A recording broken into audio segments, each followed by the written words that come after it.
बहुजन समाज की नेता आज भी बहन जी है और कल भी बहन जी ही रहेंगी। किसी 4 दिन के नेता के आने से बहन जी का रुतबा और रुबाब खत्म नहीं हो जाता। बहन जी का जलवा कल भी कायम था और आज भी कायम है। इसमें हमारे लोगों को मारा जा रहा है, हमारे लोगों को परेशान किया जा रहा है। क्यों? क्योंकि आज बीएसपी कमजोर है। बीएसपी के साथ खड़े हो। बीएसपी की जब सरकार थी, किसी की मां ने इतना दूध नहीं पिलाया था कि वो बीएसपी के कार्यकर्ता को छोड़ो किसी भी सर्व समाज का गरीब आदमी को हाथ लगा के दिखा दे। लेकिन आज सर्व समाज का आदमी परेशान है। सब चाहे कोई नौकरी पेशे वाला हो, धंधे वाला हो, नौकरी वाला हो, सब परेशान है। केवल और केवल रास्ता सिर्फ एक है, बहुजन समाज पार्टी। मान्यवर कांशीराम साहब ने कहा था कि आपके महापुरुषों का नाम तमाम लोग लेंगे, उनकी फोटो भी दिखाएंगे, उनका नाम लेंगे, उनकी जयंती मनाएंगे, लेकिन क्या उनके बताए हुए रास्ते पर वो चल रहे हैं? बहुजन समाज को अगर कोई सम्मान देता है, मान सम्मान स्वाभिमान की अगर कोई देता है तो वो केवल और केवल बहुजन समाज पार्टी है। अब समय आ गया है इस देश के संविधान को बचाने का, इस देश को बचाने का और अपने आप को बचाने का, क्योंकि ये देश का संविधान बचेगा, ये देश बचेगा तो आप लोग सुरक्षित होंगे, नहीं तो आप लोग ऐसे ही पिटते रहेंगे।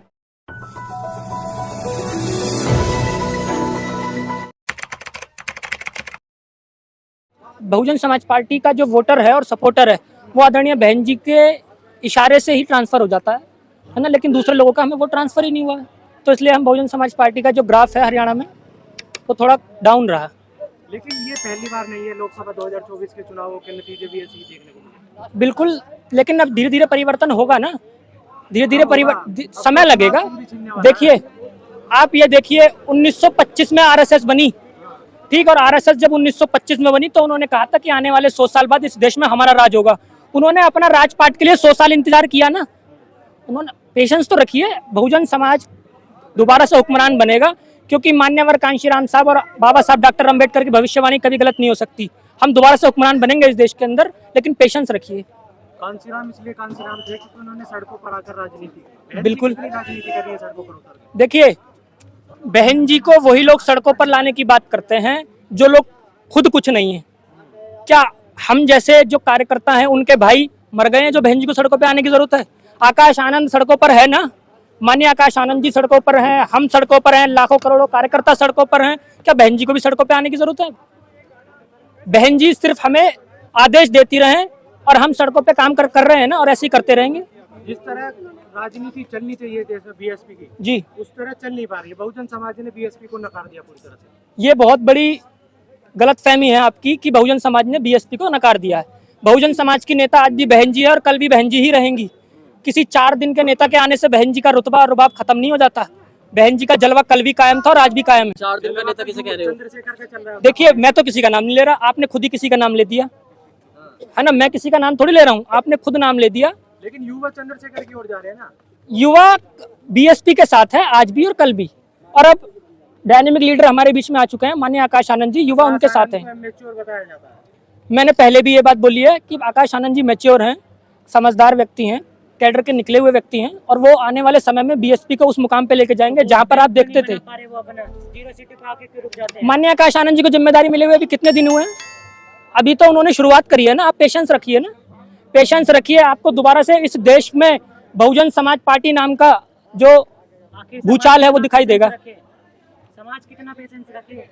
देखिए, समाज के साथ कुछ अगर होता है, कुछ बात होती है तो बहुजन समाज पार्टी और बहुजन समाज पार्टी के नेता हमेशा खड़े रहते हैं, है ना। लेकिन रही शासन सत्ता की बात, तो वो भी जल्दी आएगी।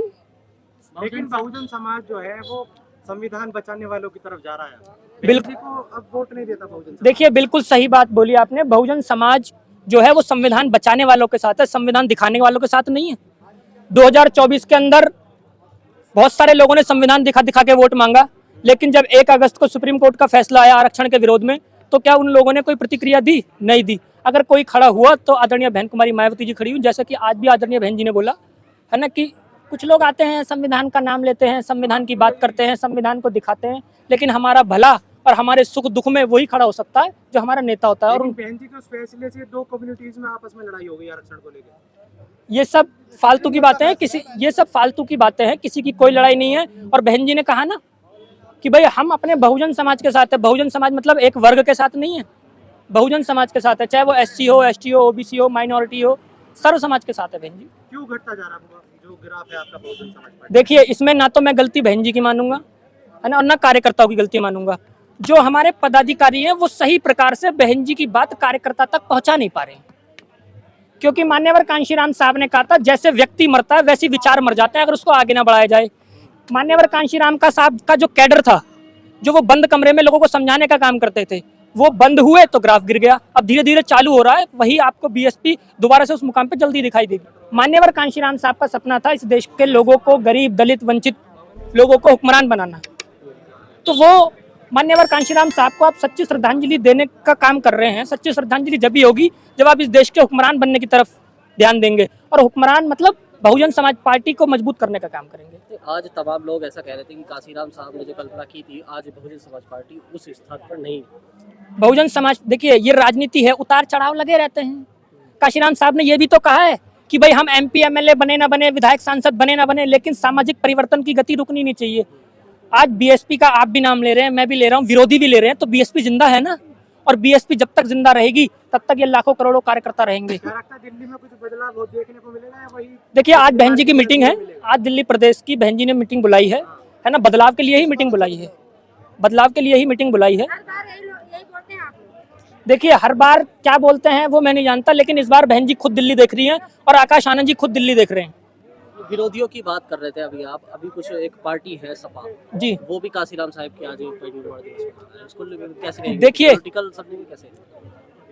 मान्यवर कांशीराम साहब ने कहा था कि आपके महापुरुषों का नाम तमाम लोग लेंगे, उनकी फोटो भी दिखाएंगे, उनका नाम लेंगे, उनकी जयंती मनाएंगे, लेकिन क्या उनके बताए हुए रास्ते पर वो चल रहे हैं? बहुजन समाज को अगर कोई सम्मान देता है, मान सम्मान स्वाभिमान की अगर कोई देता है तो वो केवल और केवल बहुजन समाज पार्टी है। क्या समाजवादी पार्टी या और अदर पार्टियां हैं वो हमारे लोगों को इतना सम्मान दे पाती हैं? नहीं दे पाती। इसलिए बहुजन समाज पार्टी को मजबूत करने का काम करें। अब समय आ गया है इस देश के संविधान को बचाने का, इस देश को बचाने का और अपने आप को बचाने का, क्योंकि ये देश का संविधान बचेगा, ये देश बचेगा तो आप लोग सुरक्षित होंगे, नहीं तो आप लोग ऐसे ही पिटते रहेंगे। जैसे हाथरस में हमारी बहन के साथ गलत हुआ, ऐसे ही तमाम पूरे देश में हमारे लोगों को मारा जा रहा है, हमारे लोगों को परेशान किया जा रहा है। क्यों? क्योंकि आज बीएसपी कमजोर है। बीएसपी के साथ खड़े हो। बीएसपी की जब सरकार थी किसी की मां ने इतना दूध नहीं पिलाया था कि वो बीएसपी के कार्यकर्ता को छोड़ो किसी भी सर्व समाज का गरीब आदमी को हाथ लगा के दिखा दे। लेकिन आज सर्व समाज का आदमी परेशान है, सब चाहे कोई नौकरी पेशे वाला हो, धंधे वाला हो, नौकरी वाला हो, सब परेशान है। केवल और केवल रास्ता सिर्फ एक है, बहुजन समाज पार्टी। देखिए काउंटर क्यों नहीं कर पाती है? इतना बड़ा काउंटर कर दिया, आप कह रहे काउंटर नहीं कर पाती। आकाश आनंद जी हर रैली में बीजेपी को देखो सीधे सीधे बोल रहे हैं। क्या समाजवादी पार्टी और कांग्रेस के इतने बड़े बड़े दिग्गज नेता बनते हैं, क्या उन्होंने कभी बीजेपी के डायरेक्ट उनको बोलने की कोशिश करी है? नहीं। अगर आपकी बात, आपके हक अधिकार की अगर कोई बात रख सकता है तो वो केवल और केवल बहुजन समाज पार्टी है। बस जो पद और पैसे का लालची है वो तो भागेगा ही ना। जो मूवमेंट में लगा हुआ है, मैं लगा हूं, देखो मेरे जैसे करोड़ों कार्यकर्ता हैं, आप लगे हुए इतने गर्मी में खड़े हो ना यहाँ पर, तो आप ये देखिए जब आप जैसे हम जैसे करोड़ों कार्यकर्ता, मेहनती कार्यकर्ता खड़े हैं तो बहुजन समाज पार्टी पुनः मजबूत होगी। दिल्ली में चुनाव है अगले साल जी, उस पे क्या स्टैंड लेंगे? देखिए दिल्ली में अगले 4-5 महीने बाद चुनाव है। आप सभी मतभेद बुला करके जितने भी हमारे लोग हैं, दूसरी पार्टियों में भी जो लोग हैं, उनसे मेरा हाथ जोड़ के सिर्फ यही निवेदन है, सिर्फ इस बार आप छोड़ दो कांग्रेस, बीजेपी, आम आदमी, फलानी आदमी, ढिकानी आदमी, सिर्फ और सिर्फ बाबा साहब डॉक्टर अंबेडकर और उनके 4-4 बच्चों की कुर्बानी याद करो। क्या बाबा साहब ने वही इसीलिए अपने 4 बच्चों की कुर्बानी दी थी कि आप एमपी एमएलए सांसद बन जाओ दूसरी पार्टी में? आज संविधान खतरे में है, लोकतंत्र खतरे में है, आरक्षण खतरे में है, आपके लोगों को मारा जा रहा है। आप सिर्फ इसलिए लड़ रहे हो कि मैं कांग्रेस में जाके एमपी बन जाऊं, मैं आम आदमी पार्टी में विधायक बन जाऊं, मैं बीजेपी में जाके कुछ बन जाऊं। अपने आप को एमपी एमएलए विधायक सांसद बनाने के लिए काम मत करो, केवल और केवल बाबा साहब के सपने के लिए काम करो। और बाबा साहब का सपना के लिए अगर कोई काम कर रहा है तो बहुजन समाज पार्टी काम कर रही है। क्या इलाज है इन लोगों का? इन लोगों का एक ही इलाज है सिर्फ। मान्यवर कांशीराम साहब ने कहा था अगर किसी को खत्म करना है, किसी को बिल्कुल खत्म करना है, उसकी चर्चा करना छोड़ दो, उसकी चर्चा करना छोड़ दो, वो अपने आप खत्म हो जाएगा।